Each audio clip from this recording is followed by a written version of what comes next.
우리가 하나님께서 계시는 영광의 나라에 들어가기 위해서는 십자가에서 인간의 죄를 대속하시고 부활하시고 승천하신 그리스도를 영접해야만 합니다. 그리스도께서는 구원받은 성도들에게 이런 약속을 해주셨어요. 낙원에 있는 생명의 열매를 너희들에게 주겠다. 둘째 사망의 해를 받지 아니하며 감추었던 만나와 흰돌을 너희에게 주겠다는 것입니다. 그리고 만국을 다스리는 권세로 적 그리스도와 그의 졸개들을 질그릇을 깨트리는 영적 권위를 너희에게 줄 거야 라고 말씀하셨어요. 그러니까 세상에 악한 영이 아무리 많아도 두려워할 것 없단 말이죠. 세상을 살아가는 것이 힘겨워도 끝까지 믿음을 지키는 성도는 그리스도의 보좌에 함께 앉게 해주는 약속도 하셨습니다. 구원받은 성도들은 거룩한 보좌 앞에서 천국에 먼저 간 그 성도들과 함께 영원한 생명을 가지고 기쁨의 찬양을 하게 될 것입니다. 사도행전 2장 36절에 보면 그런즉 이스라엘 온 집은 확실히 알지니 너희가 십자가에 못 박은 이 예수를 하나님이 주와 그리스도가 되게 하셨다라고 기록하고 있습니다. 예수님을 주와 그리스도로 세우신 것은 하나님께서 정하신 일입니다. 그러니까 아무리 시간이 많이 가도 이것은 바뀌지 않는단 말이죠. 이 법에 따라 우리가 하나님 앞에 흠없이 서기 위해서는 반드시 그리스도의 보혈을 덧입어야만 합니다. 그리고 그분을 우리의 통치자로 인정해야만 해요. 이렇게 하나님의 뜻을 깨닫고 죽는 순간까지 순종하는 삶을 살았던 사람이 바로 요셉입니다.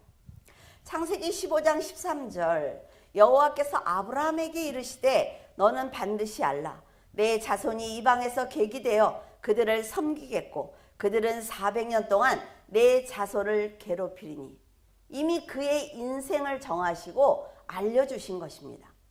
요셉은 아브라함에게 하신 그 말씀, 그 예언을 성취하기 위해서 하나님께서 자신을 부르셨다는 것을 깨닫게 되었어요. 요셉이 받은 사명, 그러니까 할아버지인 아브라함이 받은 그 말씀대로 야곱의 가족이 이방 나라, 애굽 그러니까 이집트죠. 그로 들어가서 400년 동안 살면서 그 가족이 이스라엘이라는 나라로 성장할 때까지 거할 수 있는 그 장소를 마련하는 것이었습니다. 그러니까 요셉은 자신이 애굽으로 가지 않으면 안 되겠죠.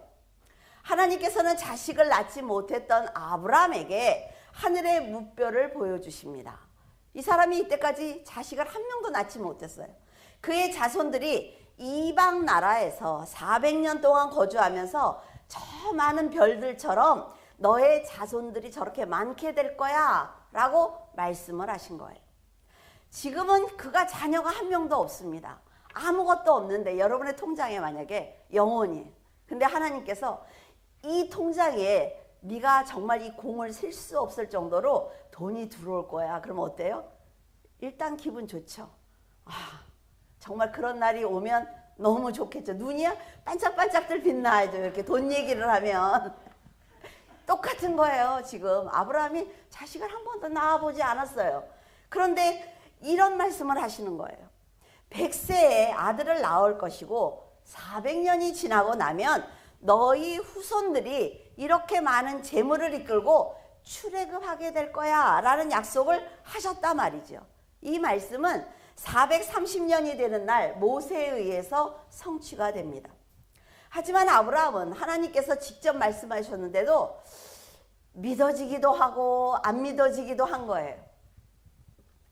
이삭이 태어날 것을 믿지 못해서 자신의 종인 엘리에셀을 상속자로 삼겠습니다. 제가 언제 아기를 낳겠어요? 내 이 종이 너무 사람이 괜찮으니까 얘를 상속자로 삼을까요? 라고 기도했어요. 그러다가 결국 자기의 여종인 하갈에게서 이스마엘을 낳습니다. 만약 그가 말씀을 믿고 이삭이 태어날 때까지 만약 기다렸다면 그의 후손인 이스라엘과 이스마엘 자손이 다투는 일은 없을 것입니다. 아랍인에 관해서 지금 우리가 설명하기는 너무나 복잡해요. 막 이 사람과 이 사람이 결혼했고 막 이랬기 때문에 복잡한 양상은 있지만 히브리인들이 생각을 할 때 이스마엘의 아들들이 각 부족의 방백이 되어서 아랍 족속의 기초가 되었기 때문에 그들을 이스마엘의 후손으로 보고 있습니다. 그들이 보는 쿠란에 보면은 하갈이 낳은 이스마엘이 첫째 아들이라 말이죠. 이삭보다 13살이 위에요. 그러니까 장자는 이삭이 아니라 이스마엘이라고 주장하고 있는 거예요. 하나님께서 분명히 이삭을 낳는다고 하셨지만 아브라함의 자기가 딱 생각했을 때 이게 가능하겠어? 이게 말이 안 되지. 그러니까 이스마엘을 낳은 것입니다. 이슬람에서는 아브라함이 제물로 이삭을 드렸지요. 그런데 이삭이 아니라 이스마엘이야 라고 주장하고 있어요. 이스마엘을 무하마드 이전의 선지자라고 가르치고 있습니다. 아브라함의 믿음과 상관없이 그를 열국의 아비로 택하신 하나님께서는 그의 아내인 사레의 이름을 사라로 바꿔주십니다. 열국의 어미라는 뜻이죠. 90세까지 다친 사라의 태를 열어주시는 거예요. 여러분 한번 생각을 해보세요. 우리는 지금 90세까지 살았다 해도 오래 사셨네 이렇게 말을 하는데 90세의 아기를 낳는 거예요. 그리고 얼마나 예쁘면 그렇게 각 나라의 왕들이 사라를 탐할까요? 여러분들 한번 스스로 오늘 아침에 거울을 보셨죠? 내 나이를 생각하고 한번 생각해 보세요. 하나님께서 90세의 태를 열어서 아기를 낳게 하신 것도 그의 후손들이 이스라엘의 나라를 진짜 세운 것도 모두 하나님께서 하신 일입니다. 그러나 아브라함은 하나님의 말씀을 직접 듣고도 말씀에 순종하지 않았을 뿐 아니라 아주 위급한 상황이 되자 자기의 아내를 누이라고 속입니다. 그리고 아비멜렉 왕에게 아내를 보내는 거예요. 그래서 목숨을 구걸하죠. 남편의 목숨을 구하기 위해서 아비멜렉 왕에게 간 사라를 보신 하나님께서는 그날 밤 아비멜렉에게 직접 나타나십니다. 그러면서 그 여인을 취하면 너는 오늘 밤 죽게 될 거야 라고 말씀을 하셨어요. 하나님께서는 열국의 어미로 부르신 사라가 위기에 처하자 구해주신 것입니다. 자, 우리가 세상을 살면서 많은 문제들을 만납니다. 그런데 정말 하나님의 사명을 갖고 있다면, 하나님을 향한 사명을 갖고 있다면 하나님께서는 분명히 구해주신다 말이죠. 하나님께서는 이렇게 끊임없이 죄를 짓는 인간을 선택하십니다. 자, 우리는 유한한 세상을 살고 있어요. 정해진 그 숫자의 삶을 살고 있습니다. 그런데 그 사람이 없으면 안 될 것 같지만 하나님은 그 다음에 또 다른 사람을 세우시고 또 세우시면서 하나님의 일을 진행하신단 말이죠. 하나님의 일이 성취될 때까지 그 사람을 보호하시고 죄를 지으면 용서하시면서 책망하기도 해요. 그러면서 그 일을 하나님의 뜻대로 진행해 나가십니다. 우리도 하나님께서 한없는 사랑으로 감싸주고 계세요. 악한 영과 악한 자의 공격을 막아주십니다. 그렇기 때문에 아비멜렉이 사라를 취하지 못한 것처럼 사탄에게 우리가 굴복하지 않는 인생을 살 수 있는 것입니다. 아브라함은 많은 우여곡절 끝에 자신처럼 어리석고 용기 없고 믿음이 없는 자를 인도하신 하나님의 사랑이 얼마나 대단한지 깨닫게 되었습니다. 하나님의 사랑과 뜻을 깊이 깨닫게 되자 그는 의심 없이 자신의 인생을 하나님께 드릴 수 있었던 거예요. 이때 하나님께서는 열국의 아비가 될 아브라함의 믿음이 얼마큼 성장했는지 시험하기 위해서 순종하기 힘든 명령을 내리십니다. 그것은 네 아들, 사랑하는 네 독자 이삭을 나에게 모리아 산으로 데리고 가서 산에서 번제로 드리라는 거예요. 여러분, 번제는요, 재물을 남김없이 태워버리는 것입니다. 근데 지난주에 아하스에 대해서 배우셨죠? 인신제사를 자기 아들을 불 가운데로 지나게 하잖아요. 그러면 하나님께서 과연 사람을 번제로 받으실까요? 하나님은 그런 분이 아니에요. 자, 우리는 지금 이삭이 안 죽었다는 걸 아니까 그래 아브라함이 그렇게 바쳤지라고 하지만 만약에 하나님이 아브라함에게 말씀하실 때 여러분이 옆에 서 있었다고 생각을 해보세요. 자, 네 아들 100세에 낳는 그 아들을 나에게 바쳐 이렇게 말씀하실 때 여러분은 옆에서 어떻게 할까요? 제 아들도 바칠까요? 아마 그래요? 나를 쳐다볼까 봐 계속 고개를 돌리고 슬금슬금 빠져나가지 않을까요? 인간이 살아가면서요 가장 놓기 힘든 게 자녀입니다. 그것도 100세에 겨우 얻은 아들을 번제로 드리라는 하나님의 명령은 어떤 부모이든 순종하기 어려울 것입니다. 100세에 겨우 낳은 아들을 내놓으라는 명령을 받은 아브라함의 마음이 어땠을까요? 여러분이 한번 생각을 해보세요. 그렇게 기꺼이 아들에게 장작을 지우고 가는 그 아브라함이 이해가 되십니까? 하나님께서는 여러분이 가장 사랑하는 그 자식을 나에게 내어놓으라고 한다면 여러분 기쁜 마음으로 드릴 수 있겠어요? 만약 적그리스도가 자 아들하고 같이 서 있는데 적그리스도가 총을 겨누면서 네가 그리스도를 부인하지 않으면 네 아들을 죽일 거야 라고 말했다고 해보세요. 지금도 세상 곳곳에서는 그런 일이 일어나고 있습니다. 중국에서도 목사님들 30명이 끌려나갔죠. 그러니까 지금도 예수 그리스도를 시인하면 그 자리에서 죽이는 일들이 너무나 많이 벌어지고 있어요. 그랬다고 한다면 여러분은 자녀에게 하나님께 가자. 우리의 삶은 천국에서 이어가면 돼. 그리스도를 부인하지 마 라고 말씀하실 수 있겠습니까? 어쩌면 우리는 하나님을 원망할지도 몰라요. 내가 이렇게 교회를 열심히 했고 주일도 모두 지켰는데 어떻게 나에게 이렇게 하실 수가 있습니까? 라고 원망하지 않아요? 어쩌면 하나님을 떠날 수도 있습니다. 제가 이렇게 많이 기도했는데 하나님께서 우리 가정을 어떻게 이렇게 만드실 수 있습니까? 라고 원망할 수 있어요. 그런데 여러분들은 성경을 보면서 아마도 이삭을 드린 아브라함의 믿음을 칭찬했을 것입니다. 나도 그런 믿음을 갖고 싶다라고 부러워했을 거예요. 그가 누린 부귀영화를 그것을 보면서 나도 그걸 누리고 싶다라는 생각을 했을 것입니다. 우리가 현실에서 만나는 모든 문제는 하나님께서 이삭을 나에게 달라는 말씀과 같은 거예요. 여러분이 하는 사업이 어려워지고 가정에 문제가 생기고 내 건강에 이상이 생길 때 모두가 하나님이 이삭을 달라는 말씀과 같단 말이죠. 그럴 때마다 여러분은 어떤 선택을 하고 계십니까? 아마도 이 문제만큼은 내 뜻대로 하겠습니다, 하나님. 하나님은 이 길로 가라고 하시지만 아닌 것 같아요. 라고 거절했을 거예요. 하나님께 간절히 기도하는데 내 자식은 건드리지 마세요. 라고 기도했을지도 모릅니다. 자녀를 온전히 마음에서 놓는 것이 얼마나 힘들면 바로 왕은 그 10가지의 재앙을 당하면서도 끝까지 하나님께 순종하지 않았어요. 마지막으로 장자가 죽자 그제야 이스라엘을 애굽에서 놓아 주었습니다. 사무엘과 같은 그런 선지자, 대단한 선지자 아닙니까?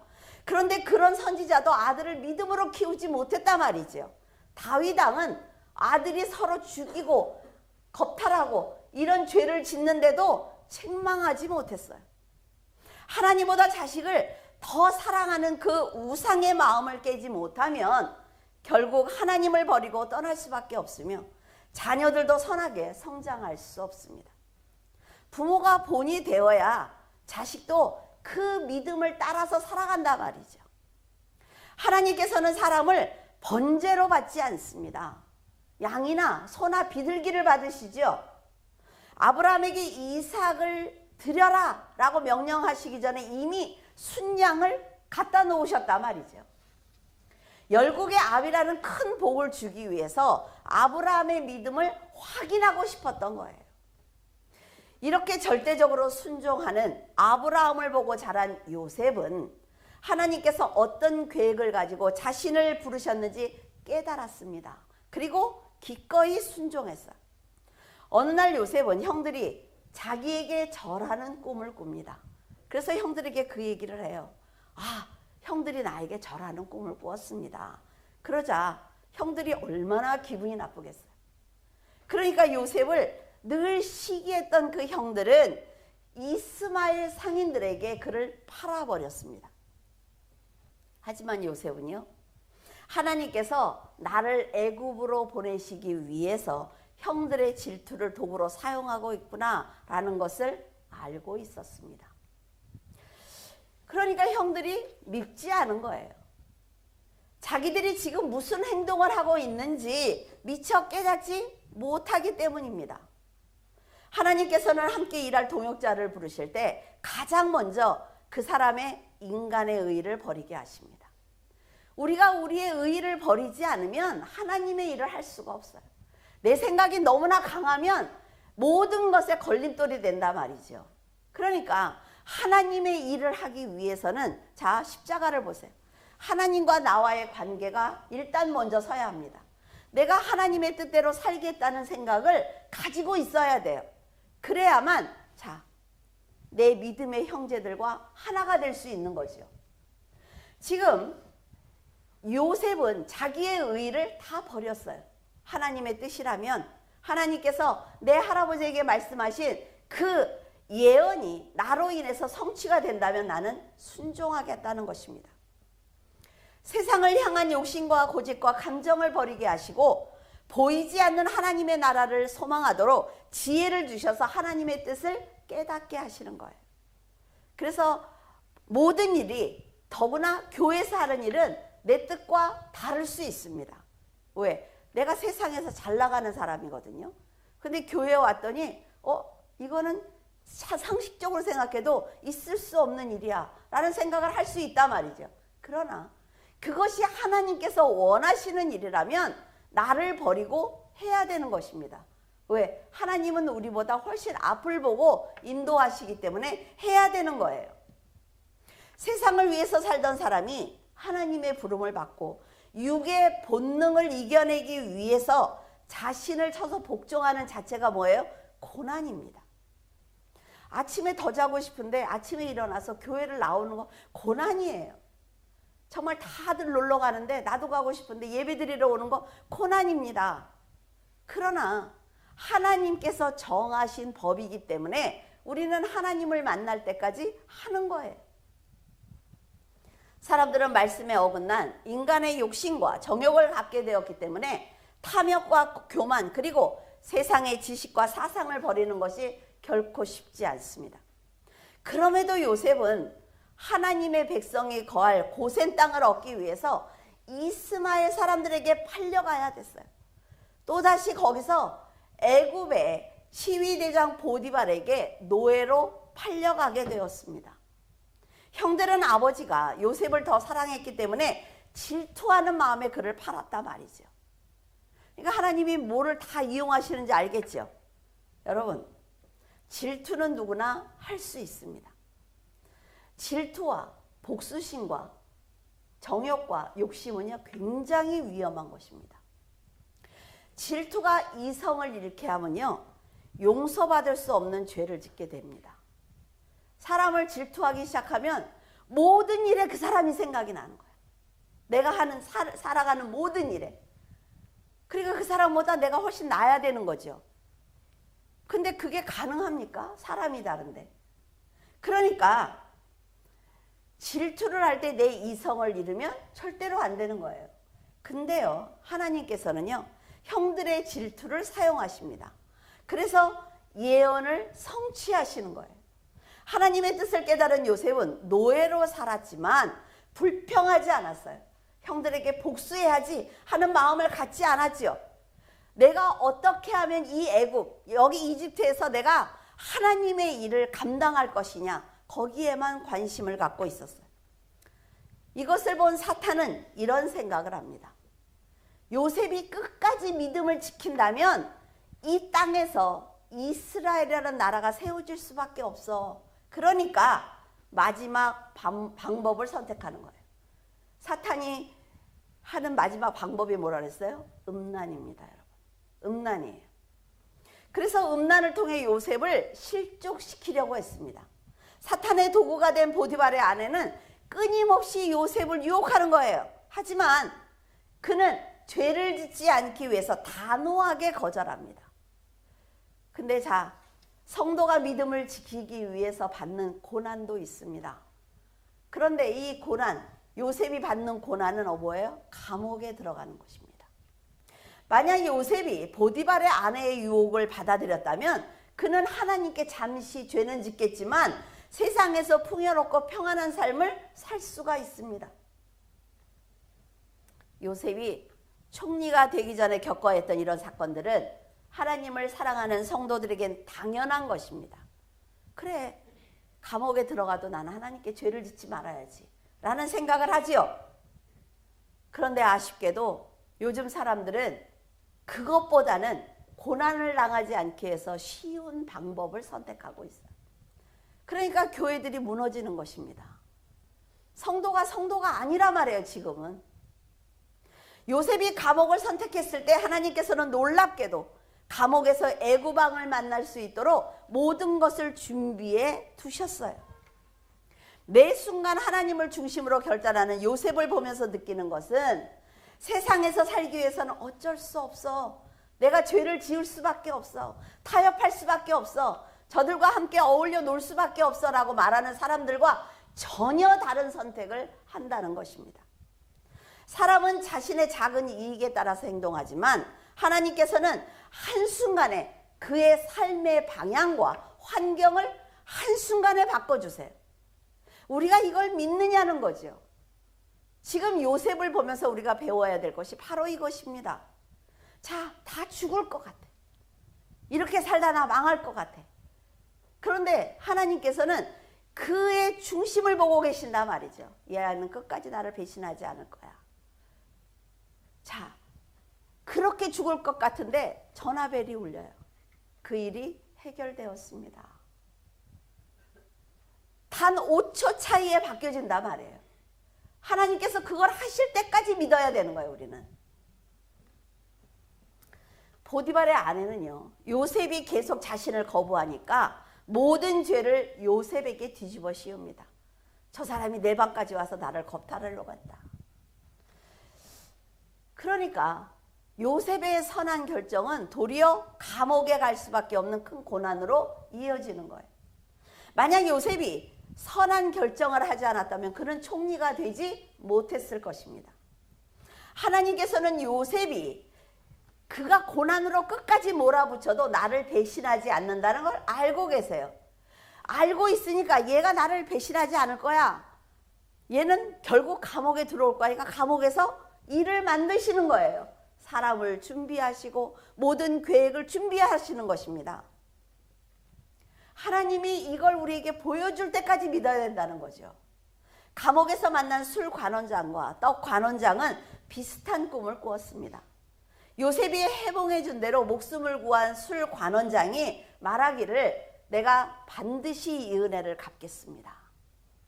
하지만 권세를 회복하고 나니까 술 관원장은 감옥에 있던 요셉을 잊어버리고 말았어요. 여러분들도 그런 경험하지 않습니까? 정말 최선을 다해서 교회 일을 하겠습니다. 목사님이 함께 기도해 주셨으니까 정말 제가 정말 한번 살아볼 거예요. 아니요. 그 약속을 지키는 사람들은 많지 않단 말이죠. 하지만 하나님께서는 이 약속을 잊지 않고 계시는 거예요. 그의 입으로 약속했지. 그래, 네가 꼭 약속을 지켜주기 바래. 이게 하나님의 뜻이에요. 비록 술 관원장이 요셉을 잊었지만 바로 왕이 해몽이 필요할 때가 온다는 걸 하나님은 알고 계시는 거예요. 그래서 성경을 보면요, 역사책입니다. 역사책. 하나님은 이미 바로가 여기서 꿈을 꿔서 요셉이 필요할 거야 라는 걸 아시니까 이 일을 진행하시는 거예요. 여기서 믿음의 사람이 흔들리면 하나님의 이 일은 이루어지지 않습니다. 그래서 감옥에서 술 관원장과 요셉을 만나게 하신 거죠. 바로왕이 꾼 꿈은 이렇습니다. 바로왕이 화숫가에 이렇게 서 있는데 아름답고 살찐 암소 7마리가 올라오는 거예요. 그래서 막 풀을 뜯고 있죠. 그런데 그 뒤를 이어서 정말 깡마르고 보기에도 너무 흉한 7 암소가 올라와서 그 실한 7 암소를 잡아먹는 거예요. 그리고 연이어서 꿈을 꿨습니다. 정말 너무 미약하고 너무 다 말라빠진 이삭이 충실하고 정말 잘 익은 곡식을 다 삼키는 거예요. 그제서야 술 관원장은요, 바로가 이 꿈을 누가 해몽해줘 막 이러니까 가만히 생각하니까 요셉이 생각나는 거죠. 여러분, 하나님께서는요, 이렇게 성도들이 사명을 감당할 수 있도록 잠시 만난 인간관계나 스쳐간 사건을 사용하십니다. 그래서 내가 매 순간 선하게 살아야 돼. 하나님이 정말 내가 미운 사람도 있잖아요. 싫은 사람도. 근데 그 사람을 만나게 하셨어. 그 사람을 만날 때마다 못되게 굴어. 근데 이쯤 와서는 이 사람의 능력이 필요할 때가 있단 말이죠. 그럼 어떻게 할 거야? 그러니까 매 순간 하나님이 나를 걸어가게 하시는 그 매 순간 만나는 사람과 환경에 선하게 살아야 돼요. 그래야 아무 때나 가서 도움을 청하죠.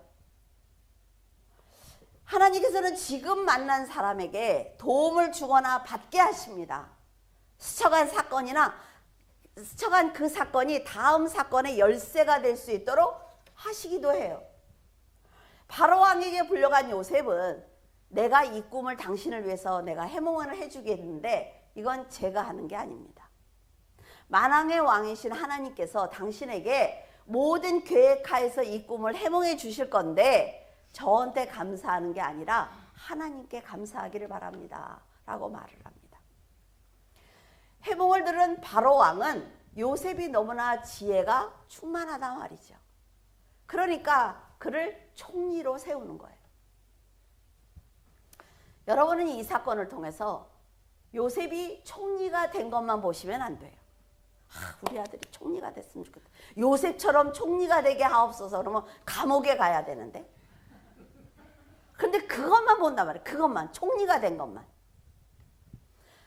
성도가 어떤 결단을 했을 때 하나님께 도움을 받는지 그걸 생각하셔야 돼요. 그래서 내 자식들에게 이런 결단을 해야 돼. 선하게 이런 결단을 해야 돼 라고 말해줘야지. 그걸 조금만 그래 잠깐 믿음을 잠깐 내려놔봐. 잠깐 내려놓고 나면 이 길로도 갈 수 있겠다라고 얘기를 하면 다 망해요. 만약 요셉이 쉽게 살려고 보디발의 아내와 동침했다면 잠시 편안한 생활을 할 수 있었지만 결국 하나님께 버림을 받았을 것입니다. 요셉은 바로의 꿈처럼 7년 동안 풍년이 있겠구나. 그 뒤에 가뭄이 오겠네 라는 걸 알았어요. 그러니까 7년 동안 큰 창고를 지어서 곡식을 모아놓는 것입니다. 7년이 지나자 정말 가뭄이 들었단 말이지요. 그러니까 온 세상 사람들이 굶주림을 면하기 위해서 애굽으로 모여들기 시작을 했습니다.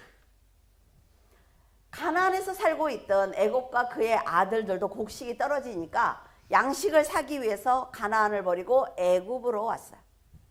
하나님께서는 가뭄을 사용하셔서 아브라함의 그 예언의 말씀을 지금 성취하고 계시는 거죠. 야곱과 그의 가족들이 요셉이 있는 애굽으로 온 거예요. 자, 아브라함에게 네 자손이 400년 동안 이방 나라에서 가나안을 떠나서 애굽에서 살게 될 거야. 그 약속을 지금 성취하고 계십니다. 근데 어때요? 쌀을 많이 주면서 성취하세요? 아니요. 굶게 하십니다. 그래서 장소를 옮기게 하세요. 잘 들으셔야 돼요. 그렇죠? 우리가 잘 되는 것, 그냥 잘 사는 것, 이것만 복이라고 생각을 해요. 그러나 하나님께서 여기서 여기로 옮기기 위해서는 고난이라는 도구를 사용하신단 말이죠. 요셉은 형들을 보게 됩니다. 자, 형들이 앞에 쫙 서요. 자기는 총리예요. 그러니까 형들을 보자 어떤 생각이 들었을까요? 자기를 노예로 팔아서 아버지와 동생과 떨어져 살게 한 사람들입니다. 감옥에서 고통을 당하게 한 사람들이에요. 그 형들을 한눈에 알아보는 거죠. 근데 신기한 건 가해자인 그 형은 동생을 알아보지 못합니다. 여러분, 악하게 사는 사람들은요, 그 피해자에 대해서 관심 없어요. 이제 요셉은 애굽의 총리가 되어서 권력과 재물을 가졌단 말이죠. 그러면 뭘 할 수 있어요? 복수할 수 있습니다. 여러분 같으면 이 상황에 어떤 판단과 결정을 하실 것 같습니까? 자, 나를 괴롭혔어. 근데 그렇게 괴롭힌 사람이 내 앞에 와서 도움을 청해요.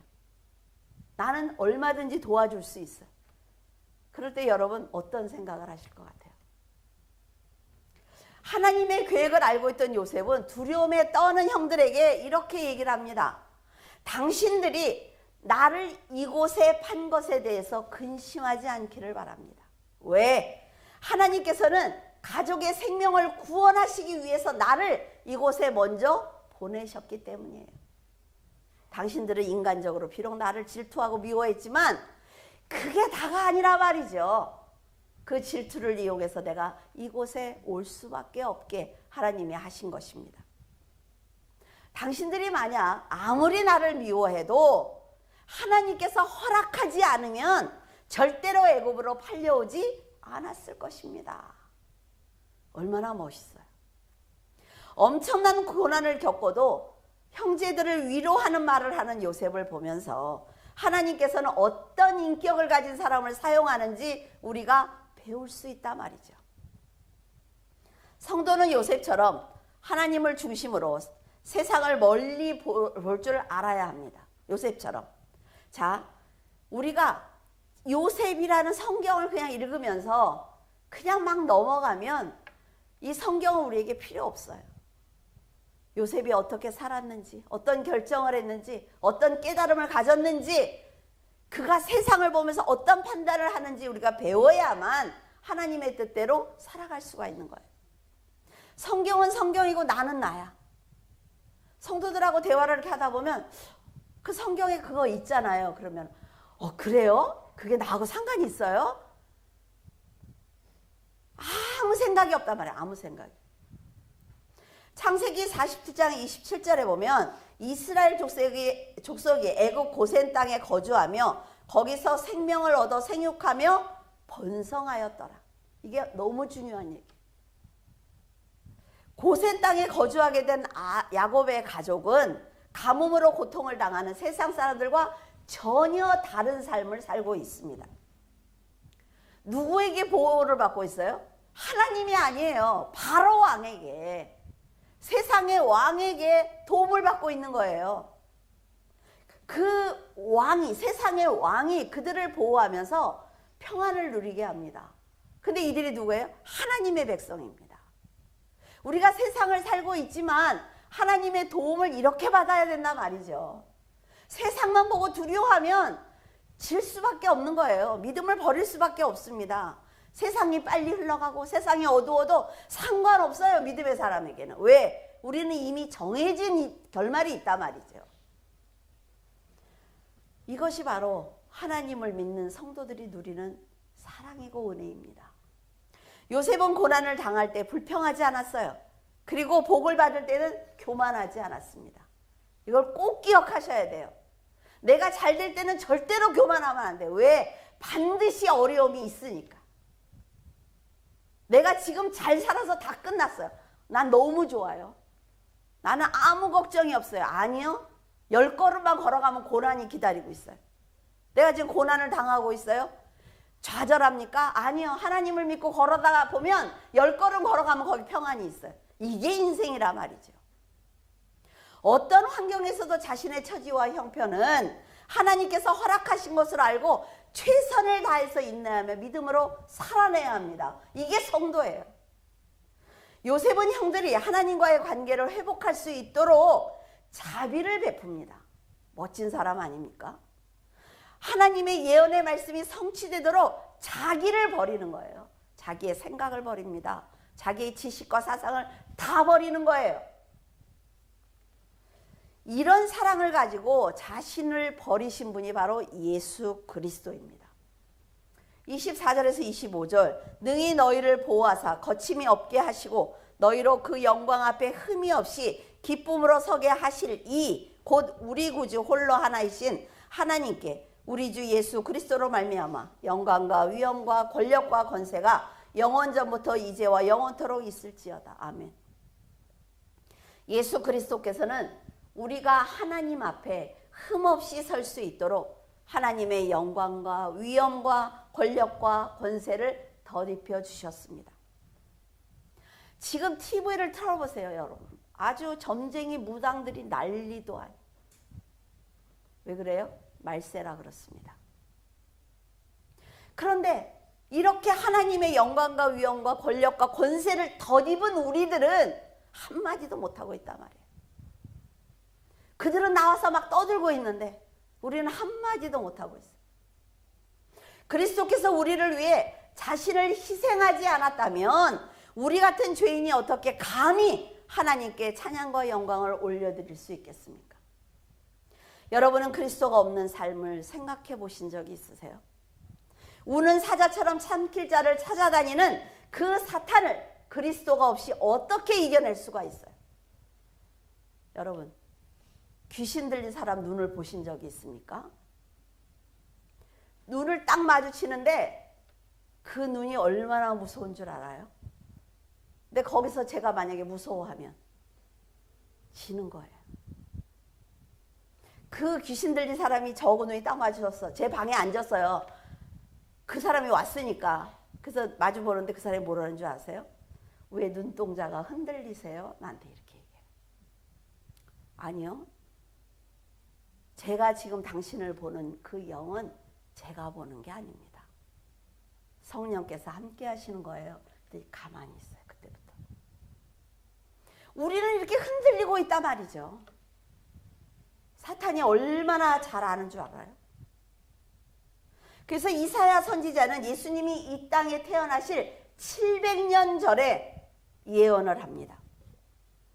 예수님이 당하실 고난에 대해서 이사야 53장 3절 이하에 이렇게 기록하고 있어요. 그는 멸시를 받아 사람들에게 버림을 받았으며 간고를 많이 겪었으며 질고를 아는 자라. 마치 사람들이 그에게서 얼굴을 가리는 것 같이 멸시를 당하였고 우리도 그를 귀히 여기지 않았다라고 말하고 있습니다. 700년 후에 예수님이 당할 일을 이렇게 본 것처럼 기록해 놨단 말이에요. 아까 말씀드렸어요. 역사책입니다. 연도도 틀리지 않아요. 그리고 그는 실로 우리의 질고를 지고 우리의 슬픔을 당하였거늘 우리는 생각하기를 그는 징벌을 받아 하나님께 맞으며 고난을 당했다라고 얘기를 합니다. 예수님이 십자가를 지게 나하고 무슨 상관이 있어? 그 사람이 잘못한 것 아니야? 여러분, 그러나요? 예수님의 찔림은 우리의 허물 때문입니다. 그가 상함은 우리의 죄악 때문이라 말이죠. 예수님이 징계를 받았기 때문에 우리가 평안을 누릴 수가 있는 것입니다. 그런데 우리는 어떻게 하였습니까? 우리는 다 양 같아서 그릇 행하고 있어요. 각기 제 길로 가고 있습니다. 하나님을 위해서 헌신하실래요? 아, 제가 지금 요새 뭐가 어떻고, 내가 요새 뭐 어떻고. 다들 핑계가 있어요. 없는 사람 어디 있습니까? 그런데요, 이 모든 이런 행동들이 여호와께서 우리의 그 죄악을 예수님께 다 담당시켰단 말이죠. 우리가 죄인이었을 때 예수님께서 모든 죄를 짊어지신 것입니다. 그럼에도 예수님은 우리의 죄를 감당하기 위해서 곤욕을 당하고 괴로워도 입을 열지 않았어요. 마치 도수장으로 끌려가는 어린 양같이 그 입을 열지 않았습니다. 우리의 죄 때문에 십자가를 지신 예수님의 고통을 지금도 우리는 잘 모르고 있단 말이죠. 그래서 말씀을 듣고 기적을 보면서도 예수님을 믿지 않습니다. 그 기적? 세상에서도 일어나. 그런 일이 있을 수 있지 라고 얘기한단 말이에요. 그런데 우리가 하나님을 믿는다면 이런 작은 일을 기적을 보든 이만큼 큰 기적을 보든 우리는 감사해야 되는 거예요. 이런 감사가 이어져야 하나님 앞에 흠없이 선다 말이죠. 지금 우리가 숨을 쉬고 있는 자체가 기적입니다, 여러분. 나가보세요. 얼마나 많은 사고들이 일어나고 있는지. 생명의 주인 그리스도를 믿지 못하겠다고 한다면 더 이상 어쩌면 구원의 기회가 없을 수도 있습니다. 천국 안 가도 돼 이렇게 말씀하시는 분이 있어요. 아, 지옥에 가지 뭐. 여러분 정말 이렇게 쫙 열어줬으면 좋겠어 하나님이. 지옥이 어떤지. 그 냄새가요. 여러분 시체 썩는 냄새 맡아보신 적 있어요? 저는 없습니다. 근데 형사들이 얘기하는 거 보면 그게 안 지워진대요. 그 냄새가. 근데 지옥은 그거의 1000배라고 해요. 험한 세상에서 방패가 되어주시기 위해서 하늘의 영광과 위엄과 권력과 권세를 유보하시고 이 땅에 오신 성자 하나님 예수 그리스도를 환영하지 못하고 온전히 믿어드리지 못하는 우리 자신들을 부끄러워해야만 합니다. 이 세상의 삶이요 아무것도 아니에요. 여러분 막 송구영신 예배 드린 게 엊그제 같지요. 근데 지금 벌써 3월이 다 지나고 있어요. 세월은 이렇게 빨리 가고 있단 말이에요. 여러분이 얼마나 큰 축복을 받았는지 알고 계십니까? 마지막에 이제 우리가 그때까지 살아 있을지는 모르겠어요. 마지막에 이 세상이 흑암이 되는 날이 있습니다. 그때 태양이 가리워졌을까요? 전기가 없을까요? 아니요. 있습니다. 그런데 하나님이 내리시는 그 흑암은 이 빛이 검은색으로 보이기 때문에 우리 눈에 보이지 않는 거예요. 그 정도로 흑암이 그렇게 어둡대요. 성경에 기록되어 있잖아요. 지금 여러분들이 가진 능력과 지식과 힘과 능력 그리고 사상은 그리스도 앞에서 쓰레기일 뿐입니다. 여러분 유다서를 마치면서 여러분에게 간곡하게 부탁하고 싶은 것이 있어요. 감히 그리스도의 은혜를 버리지 않기를 바라요. 사막에서 한 방울의 물을 찾은 것처럼 소중하게 여기기를 바랍니다. 어둠의 권세자가 다스리는 이 세상을 살아가는 것이 얼마나 힘든지 말씀을 지켜내는 게 얼마나 힘든지 알고 있습니다. 그러나 하나님 앞에 흠없이 서기 위해서는 그리스도가 계셔야 돼요. 여러분 안에 성령께서 계셔야 됩니다. 그리고 귀신 들린 자를 한번 만나보세요. 정말 탁 보면서 얼마나 무서운지 한번 보세요. 저희 집에 아이를 데려다가 우리 유권사님은 그 아이를 알죠. 데려다가 제가 밥을 먹였어요. 너무 불쌍해서. 그때는 저도 굉장히 가난할 때 저희 집에 데려다가 제가 밥을 해서 먹였는데 그 아이가 귀신이 탁 들어갈 때는 제가 팽 돌아요. 머리가 어지러 팽 돌아서 탁 쳐다보면 귀신이 들어갔어. 근데 머리가 이렇게 길어. 걔네들은 왜 이렇게 머리가 긴지 모르겠어. 무섭게 이렇게 길어요. 그러면서 꼭 소변을 봐요. 그래서 머리가 핑 돌아서 너무 첫 번에 그 아이를 봤을 때 무서워서 우리 장로님한테 우리 장로님 믿음이 있었는지 잘 모르겠어. 지금 우리 장로님들처럼 믿음이 있어야 되는데 오시라고 전화를 하는데 이 전화번호가 안 눌러지는 거예요. 근데 등이 이상해서 이렇게 탁 서보니까 뒤에 와서 서서 머리를 이렇게 만지면서 뭐 하세요? 이러는데 정말 기절하는 줄 너무 무서워가지고 그래서 앉아! 그래서 소리를 탁 질러서 너무 무서우니까 걔가 가까이 있으니까 근데 걔가 앉더라고요. 그러니까 덜 무서워. 그래서 사도신경을 시키는데 전능하사 천지를 만드신 하나님 아버지를 내가 믿사오며 이렇게 해야 되잖아요. 근데 걔 뭐라는 줄 알아요?